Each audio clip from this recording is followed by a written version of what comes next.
You're in this one? Oh, you're in this one too? Oh, I can stay out of it. He's I gonna thought cuddle. you were No, sitting get Chris here. in here. Get Chris. The OGs. Get Chris in here, Okay. bro. Oh, well, welcome back to the Drain Plug Podcast, everybody. Today we have some very special guests in town. Mike Lopez looks very thrilled to be here Special on is his right. first podcast for the TBNation. We got Nick Barr at the very end, and good old Anthony Jones again with his like 4th or 14th appearance on the Drain Plug Podcast. Wow. It's almost like you're part of it. Like Thank this- you for having me.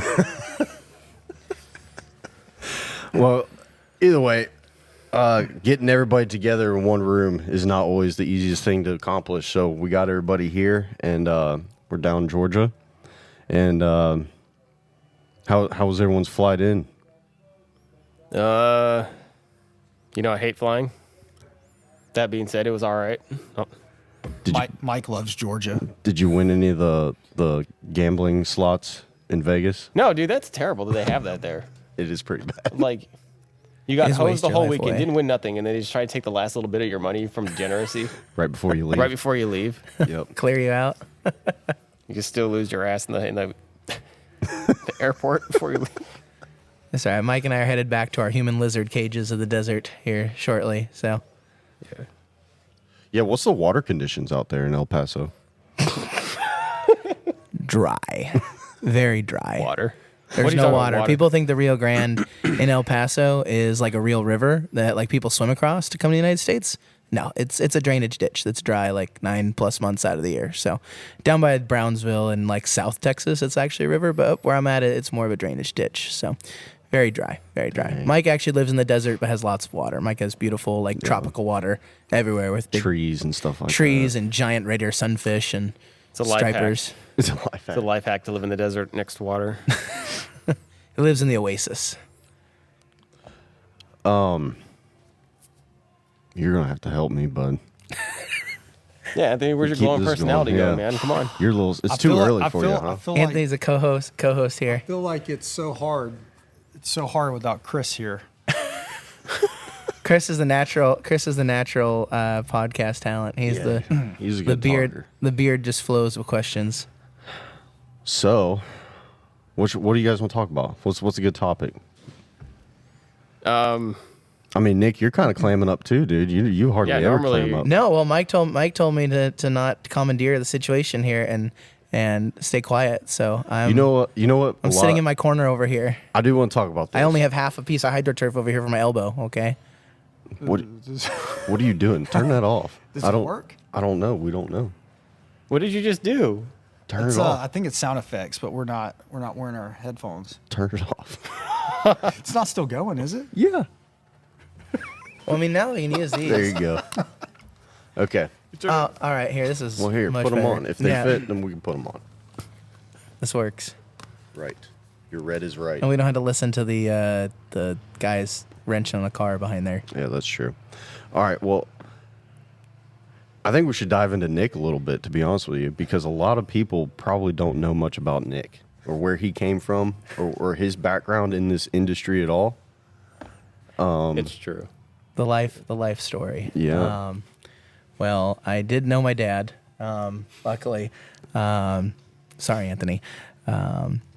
But no. So the cool thing I think from my end is that I watched Mike start Tiny Boat Nation. How many years ago now, Mike? Was that 8? 2015. So 8. Yeah. Yeah. So that was 8 years ago. And my whole life I've been blessed to work in the fishing and boating industry and stuff like that, and built my first little tiny boat when I was like 12 years old, and it was nothing like anything that we do now, but you know, I was like at what everybody else was doing at the time with wood and some Lowe's carpet and taking a 12-foot John boat to go bass fishing or a 12-foot V-hole. And so watching Mike's videos got me really inspired of what Mike was doing and the Tiny Boat Nation movement, and like joined the Facebook group and just kind of followed what was going on. And being in the boat parts industry, I'm like, wow, like this is really cool. Like Mike could use some of the products we make like on his boat builds. This would be really rad to see that happen. And so I I don't know how I reached out to you, Mike, probably on Instagram or It was like Facebook. Facebook, yeah, and was like, hey, I got this cool product that I think you would like really like for your boat builds, and like I think it would be cool to include them, and so that's kind of how it all started, is just sending Mike some stuff to use on the builds, and it just blew up. Mike's channel blew up. The Tiny Boat Nation movement started blowing up, and as a brand working for Gator Guards, like it was cool to see all that development, and when COVID happened, this was March of 2020. Mike had started, had quit your day job, 2 weeks before COVID hit, a month before COVID hit, quit his day job full time to do YouTube full time. And at that time we were talking a lot and working on projects and stuff together, for some Gator Guard stuff. And, I remember you called me, right in end of March 2020 Bassmaster Classic. They had almost shut down the Bassmaster Classic Expo because of COVID. And then I was going to go to another trade show, which is called Canoeacopia, which is up in Wisconsin, which is super cool. It's mostly kayaks and canoes and also tiny boats. And they closed that down.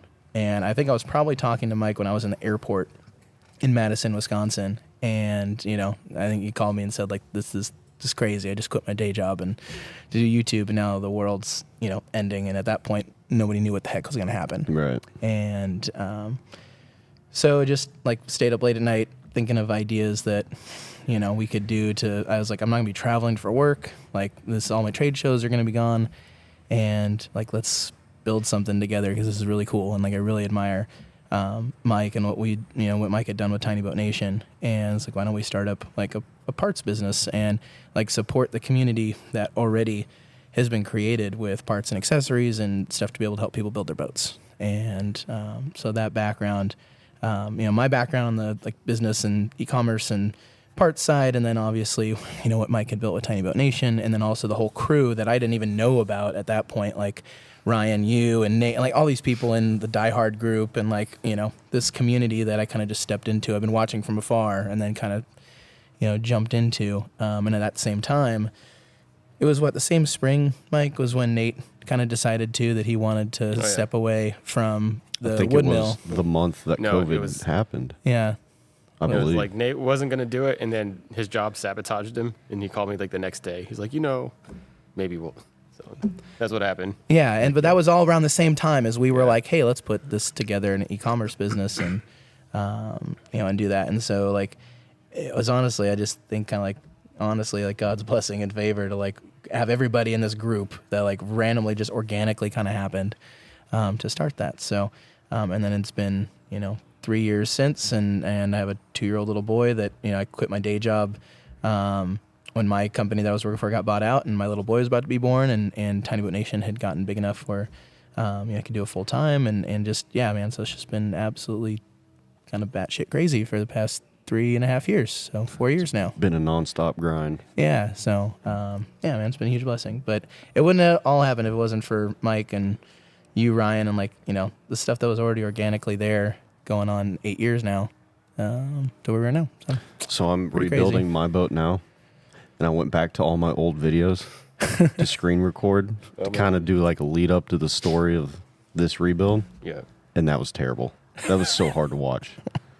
Those old videos from a storage unit in 2015, We had, where I'm holding the camera and shaking the whole time, and I was like, dude, people actually used to watch this. I thought your videos were pretty good back then. Yeah, I thought they were. you knew what you were doing. Yeah, but it was terrible quality. Terrible quality. Nah, It'll be all right.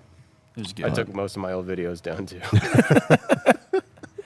The wood. Yeah, there's a lot of them behind a wall that Was you it- can't see. Yeah, a The lot of Boston them are just Whaler? unlisted. Yeah. what was the first boat you built, Mike? Was that what was the first boat that was on the channel? 8 It years was ago. a 12-foot John boat, and I thought it was the best thing ever. Did it I have remember. OSB? I remember the skiff. Yeah. Yeah. the Boston Whaler. skiff really had a whole lot of. I think the skiff might have. I don't know. It wasn't the first one, but it was the bigger one. It was the Where- one that was yeah. on camera a lot. Yeah. Yep. That was my favorite boat. Then I broke it. The floor was floating when we were on plane. It was moving up and down. Really? Yeah. Fiberglass floor. I drove it around like that for a while too. Had I was thinking about how bad that was. It could have just exploded, and I would have sank immediately. It was like a hole. It had rotten floor, Mike. It was like slowly eroding. Old rotten fiberglass. Yeah, it was beyond my skill to fix it. I sold it to some kid for like $200, all the way down from San Diego to pick it up and take it. That's a perfect boat, though. You rebuild the floor, go take it out in San Diego Bay. Dude, those skiffs are nice. Nice little boats. Yeah, I liked them. Yeah. It was really nice to have. Handle the weight well. I remember you built a boat for some dude. It was like a 12-foot V-hull. Mm-hmm. I don't know the guy. Somebody in Arizona, maybe? Oh, Matt, yeah. And it was like a little freaking pocket rocket. I think he had like a 25 on that thing. I had a 15, but it flew, Oh, it yeah. was stupid. It was a little 11.5 It foot looked ridiculous. Arkansas Traveler. Yeah, it looked ridiculous. That I was one of the remember y'all first boats I picking that saw. one up in the garage. Yeah, that was pretty. See how light it is? And I'm like, oh my gosh. Yeah, that thing flew. Yeah, it's sketchy. It was that boat was in some of your older intros, I believe. Yeah. It looked sketchy. It got hit by an old lady. Oh yeah, Going down the guy got rear-ended. Yeah, he got rear-ended and never went that boat. And then, well, whatever. After Yeah. that. Bye boat.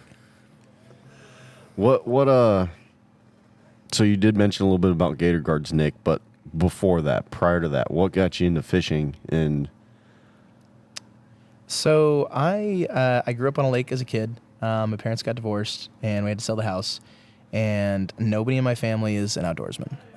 And so in 5th grade, I was skateboarding, and I hit a ramp the wrong way, and my leg got stuck in the gap, and I fractured 3 parts of my knee. oh god, Yeah, right before baseball season. So spring of, I don't know what year it was, but I was pretty depressed because all my skateboarding friends left me because they're like, wow, you're broken. Yep, you can't go to the skate park, so you're not cool anymore. You know, and in 5th grade, 6th grade, that's just how things work. kids are brutal. Yeah, for sure. So my mom said, like, hey, you know, you really liked trying fishing when you were a kid at the lake house. Like, why, you know, I'll take you to the kids only fishing pond. Like, I'll buy you a fishing rod from Walmart and go to the kids only fishing pond and drop you off. Because, like, you can't move. You got a full leg cast on. You got 3 months of this. Right. And trout fishing season had just opened up. So through that and spending essentially 3 months kind of self-teaching how to fish and being in a full leg cast, and then my mom's friend lived on a lake that had bass in it.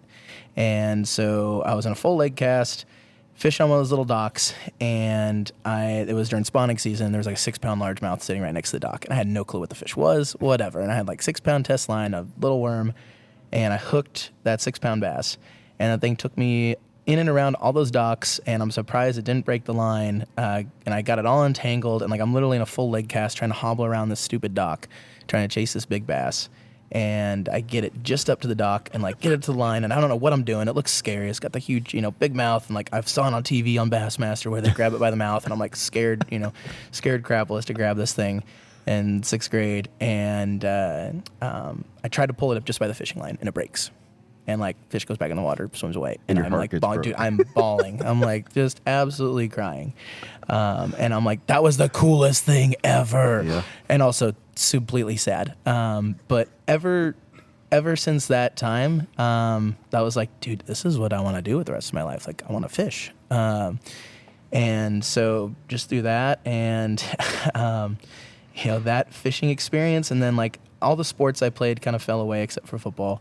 But fishing became a passion. And from that, I did like the junior, you know, fishing. That was right when the junior angler stuff through Bassmaster was coming out. Right. And so like I joined a local bass club, and like it was really cool to get around other dudes that liked to fish, and kind of be mentors for me. You know, because like I said, nobody in my family fishes. So like, Right. thank goodness my mom was really supportive of that as a kid. She would drive me to the lake before I had a license and drop me off at the boat, and like, you know, it's probably good for her to just be like, let me go for 6 hours fishing and not have to Right. deal with me. But yeah, man, so that, joined the club, then did the high school junior, the high school Bassmaster stuff, and then went to college and did the college fishing stuff. And that's where things really kind of took off, doing the bass tournament deal with the college fishing, and ended up going to doing the ESPN deal for college fishing and the national championship. We almost won that, and then I got absolutely stomped by Jordan Lee in the college Bassmaster bracket. Little did I know that he was going to become a 2-time Bassmaster Classic champion. Oh, man. But yeah, I was one day away from making the Bassmaster Classic through the college program, and Jordan Lee absolutely stomped my face. So, which now looking back, hindsight 2020, God had a reason for that, many reasons. But yeah, Right. he's a 2-time Bassmaster Classic champion, so good for him. And yeah, that's pretty cool to say that at least, you lost to a guy who became one of the greatest bass fishermen of all time. So That's pretty kinda crazy. cool. Yeah. That's kinda crazy. Like in an alternate universe, you beat him, and there's a Nick Barr Abu Garcia reel that everybody's fishing with. And you're like In an alternate magazines. universe, I'd be in a bass boat somewhere. You know what? Sometimes I do think about that, Anthony. Like, we do in the multiversal MC, Marvel, the multiverse here. Yeah. There'd be a version of Nick Barr on a boat somewhere doing bass tournaments. But at the same time, I ain't about that life anymore, man. So I'm glad God gave me what He gave me, because it was exactly perfect for me. So, but yeah, sometimes I look at the bass tournaments like, man, it'd be cool to go back into that. But at the same time, I know how much work that is, and man, that's like professional gambling at most. For 98% of people, yeah. it's professional gambling. So, Yep. I was never that good. I always had to work at it. I wasn't a natural. Like Jordan and some of those guys are just like, they could smell the water. They've been fishing since they were 4 years old, and like they spent thousands of more hours in the water than most people. Isn't it weird how some people are like that though? 100%. Hunting too, same thing, bro. Yep, Like I agree. you could like sniff the ground, and it's like they know exactly what's going on. This buck has been walking through this path like 20 minutes ago. Yep, Yeah, I'm gonna sit right here. 100%. Yep. Yep. 100%. Mike, what got you into fishing? My dad took Yeah. me fishing. I caught a bluegill, and that was all it took. Yeah. Yep, that was it. And it went right in. Wasn't one of those 3-pound red ear sunfish? Was Nope, it was just a Wasn't bluegill. Just regular bluegill. It's Then I funny. was- I I kind of have a was hooked. similar story to Nick, because my grandpa got me fishing, but we were at the bank, and we were brim fishing. I'd caught one, was reeling it in. My grandpa was looking or helping my sister with something, and I got that bluegill straight to the bank, and this big old bass came up behind it and ate it, ripped my line, took everything, splashed all over the bank, and went back. I went, Grandpa, did you see that? He goes, what? I was like, a big old fish just came up and ate my fish off the hook. He goes, no, it didn't. You're lying. He didn't believe me. To the day he died, he didn't believe me. But I swear that was the biggest fish I'd ever seen then. And I lost it too, and I cried too. But Well, Mike, what about your dad and fishing, bro? Like, I mean, fishing's been like a deep part of you for a long time, and like taking Dom out and going striper fishing and stuff like that. Like, is there anything you feel like a family, kind of a family tie to that, like taking Dom fishing and stuff that has been, valuable to you as a father, take him out striper fishing? I think every man should know how to fish. If you don't like fish, and I question your ability to function, like, you're like not a good person. Like, can you really trust somebody who doesn't fish? I mean, I guess I never thought about it like that, but that is Like, a point, I guess. What if they golf, Mike? No. Well, you could golf and be a total alcoholic. So, I just saw some dude in a golf cart get beat up by a kangaroo. Like, I'm not gonna be friends with that guy either. Like, All right. Well, I guess we'll hold be on. doing a What TBN you're golf saying tournament is anytime soon. we need to get a kangaroo and I would prove win. who's a man here. I would win. I have skills. Alpha male Mike defeats kangaroo, 3 punches in, knockout. You just gotta get past those claws. For all the was gonna- golfers out there, that's Mike Lopez My at leg kicks. tinyboatnation.net. Emails. Golfing's lame. I say it officially. Yeah. I'll defer my opinion on that one. All right. I'm not a huge golfer. No, Do you we're good. golf? I do the extreme golf where it's like cardio and golfing. You take like 2 clubs and you just hit and you run the course as fast as you can. You do your ball shot count and then your time. You just add them all together. And back in the day, You know had- that's a real had- thing, Anthony. Yeah, back in the day, you had to drink like 6 beers per hole. That's your prior life, Anthony. That's your prior life. You're a new man. That's before I was cleansed. Yeah, you're a new man. It's all right. Dude. All right. Well, Anthony, how'd you get into fishing, dude? I mean, we're on this track of. Well, I was sitting here thinking about like what would be a great story. And I really don't have one, man. I remember going as a kid with my dad in a boat down a river. I remember going with my grandfather. I remember going with my aunt and uncle to the beach and like surf fishing when I was in high school. I remember doing a lot of like flats fishing and river fishing. I grew up in an interesting area, so there's like crystal clear spring rivers, clean water sources, brackish water, saltwater, surf, ocean, deep sea, like everything. You do everything, ponds, lakes. And there wasn't any moment in particular that strikes me as like I got bit by the bug. I just remember when I was in my mid-20s, when my wife and I started dating, she had moved to Alabama for a job, and I kind of like followed her over there. And that's when I kind of really got into bass fishing. Just out of pure boredom and being right there at the Coosa River, and all these great fisheries. So just going out and catching some bass. And I still to this day believe I caught bigger and more quality fish before all this fancy equipment and rods and reels. And like, I remember having a freaking ugly stick combo from Walmart and going down to the Coosa, like bank fishing, catching 6-pounders. And like, it's just not the same anymore. So,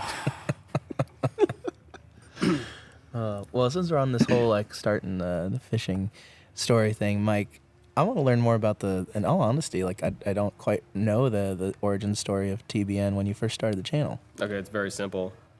It's not very complicated. When I caught the bluegill, I was addicted. I was at like age 5. Yep.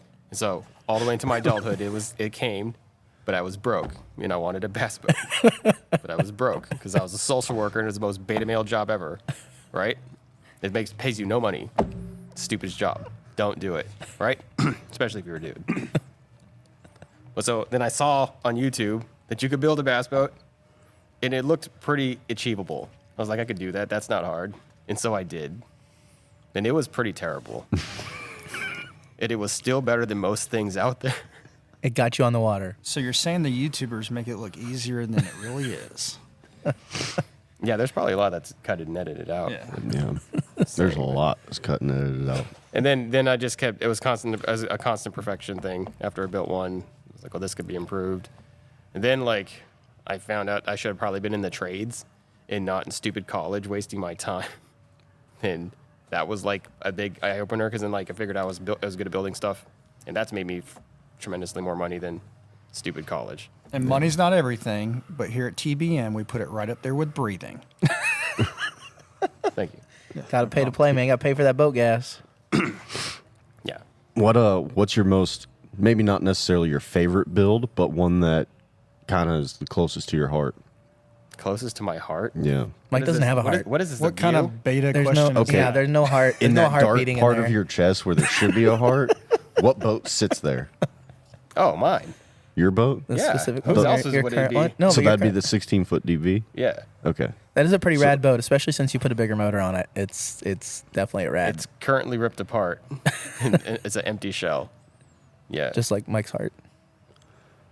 So we're talking about that. Yeah. All right. Needs to be rebuilt. Which, I got a good question. Which video, I know that's your favorite boat, but which one do you think is the audience's favorite based on YouTube analytics? Oh. Views and sales It's or either hype? the Yak Killer or it's like the Lund DV. Really? Yeah, it's either one of those. Well, two. your boat has to be close to there. Oh, the 'Cause we tracker. get questions on yours all the time. Yeah, it's currently sitting at Mike's too. Oh, is it? Yeah, because I got a pontoon boat. I'm a old fat father man now. Well- I got a pontoon boat. Really? Yeah, his it's boat's sitting sitting in my yard, I want ready my- to be rebuilt. I want Mike to go fishing in it and then he'll actually get some use instead of gathering dust. That's actually What it good. has is a ticking time bomb in the back that'll eventually stud out. No, and leave it me is stranded upriver. this. so I don't This wanna is a sink. pure piece of American machinery here. Okay, it is a 2003 Mercury carbureted three-stroke, Hey, dude. 3-cylinder that two-stroke. has not been maintained ever. It has Startron fuel stabilizer in it, which you could pee in that gas tank, and I bet you it'll still start. And it has 9 lives, and it's already used 7 of them. Remember So, that time we beached it?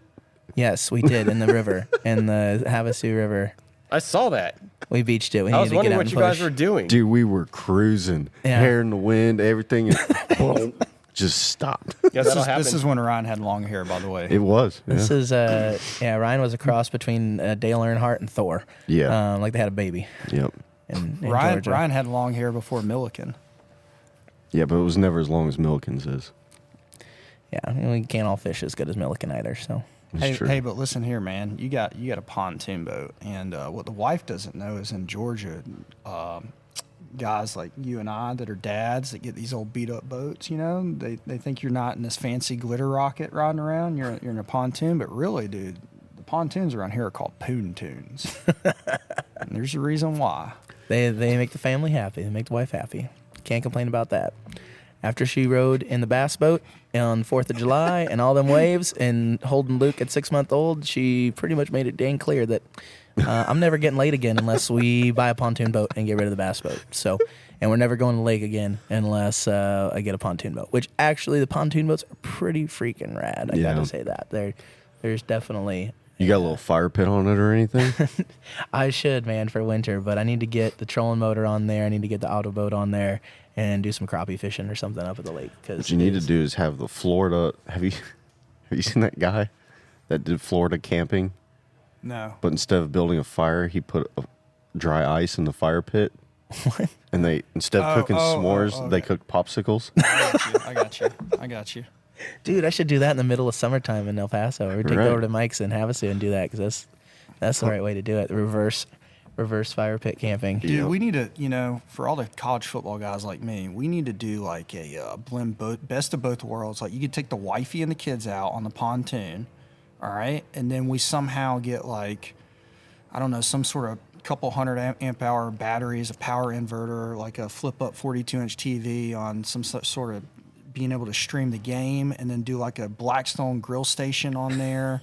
And like have the ultimate, I've seen it done with trucks, like this flip out camper set up with all the, tailgate tailgates, central. yeah. Dude, I mean- tailgate central on the water, bro. You Like, should see the that's- boat that Nate's building right now. That for that guy that's got a custom pontoon boat. It's almost like that without the camper. Like the guy's got the full The awning. grill, the awning. Like Console. it is the tailgate tune. And so I don't know when that's getting finished, but I think it's Tail getting close. The tail tune. Split tail tune. Split tail too. Split tail poon tune. But yeah, man. You got any other good questions for Mike? Yeah, what's your favorite color? Is it black? Most of your boats are usually black. Actually, it's green, but I can't wear green. It doesn't look good on me. How do you feel? How do you feel about black boats though? Huh? Well, obviously I have one. Well, no, I don't know. I was just. That was a conversation. That's that why all we had came up with the previously. TBN camo. That's why the TBN camo is the way it is. Some people don't like black boats. I like black because you can run that crap into a rock or like weeds, and nobody cares because Right. it's black. Like it doesn't say, "Hey, look at me!" Like It's not all after you wrecked flashy. it. Yeah, you got to get in there, man. What was the reason, Mike, behind the TBN camo color? Oh, Right. I photoshopped this color one time It because made- I Oh, thought yeah, this most is- all the hydroturf a was good story. ugly. I hope they're not hearing this. I don't think they're gonna watch this. Like, No, they love it. We offer all colors of anyway, so hydroturf for I- all peoples. I took out the yellow and the other odd colors, and it just looked like this, and everybody kept asking for it. Yes. So backstory: Mike edited, because that's what he does for a living. He edits things. He takes a photo and edits the colors to make it like look cooler and give it this effect. And that photo ended up getting put on the website for sales. And then everybody's calling like, "I want that color," something like that, right? Pretty much. We so, kept, yeah. so then, because we do what the people demand, we give them what they wanted, and they made the color. Yeah, it was. is. And not everybody could say that. I'm not trying to blow your little head up or there, Mike, but like, not everybody could say that they have a company exclusive color through HydroTurf. You can only get this color. Wait. Actually, we have two. We Two. have two.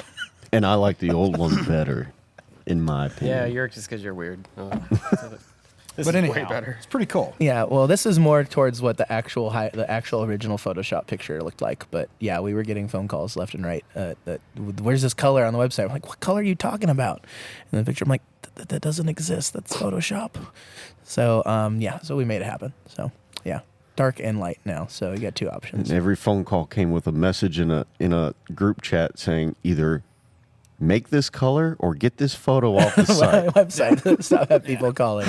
1-star review. We did, false have to, advertising. we did have to take it down. Yeah, we Yeah, did. we removed it from the front part of the website so that people couldn't see it until they came up with their own colors. So, yeah, process resolved. But Well, either way, we'll do this again another time and we'll dive deeper into everything and have better conversations. But Sweet. appreciate you guys checking out the Drain Plug podcast. Thank you to TBNation.net for sponsoring this podcast. Make sure to visit the website for dry hatches, EVA foam, live well tanks, live well plumbing, electrical components, pretty much everything you need to customize and outfit your John boat. We also have all the affiliates here. We got Anthony, Mike obviously makes all the videos for TBNation, so visit TBNation on YouTube. Actually, it's Tiny Boat Nation on YouTube. But thank you guys for listening. We'll have more episodes soon. And don't forget Don't forget what? your drain plug. Drain plug. Thanks, guys. All right. Don't forget your drape Oh, plug. messed that one up.